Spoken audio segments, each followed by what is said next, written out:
Okay, so y'all know that YMCA trend where they're like, it's fun to stay at the Y. Doom. And I think one of the trends that I love seeing is when our fellow brothers and sisters show what their life looked like before they came to the faith.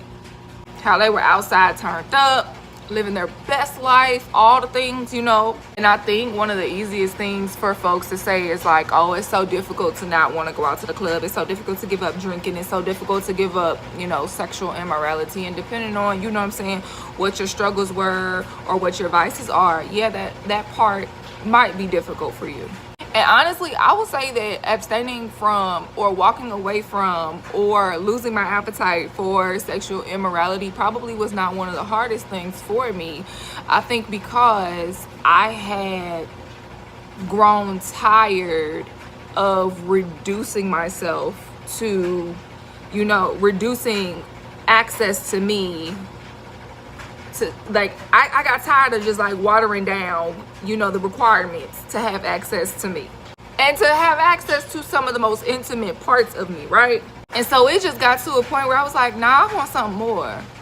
I want something more. I want something different. Like, there's got to be something better than just this. And so that one wasn't the most difficult. Now, when my flesh started to flesh, you know, from time to time, I was like, woo.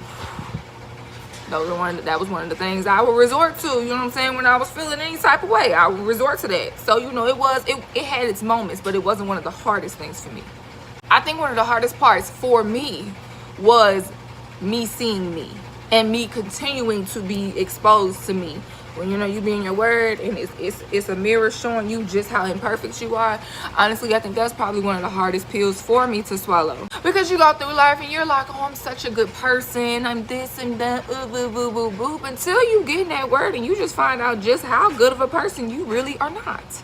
Just how flawed and messed up you really are. And to take it a step further, the things or the places and spaces that you find yourself in because of your messed upness, and you have to walk away from that, makes it even harder.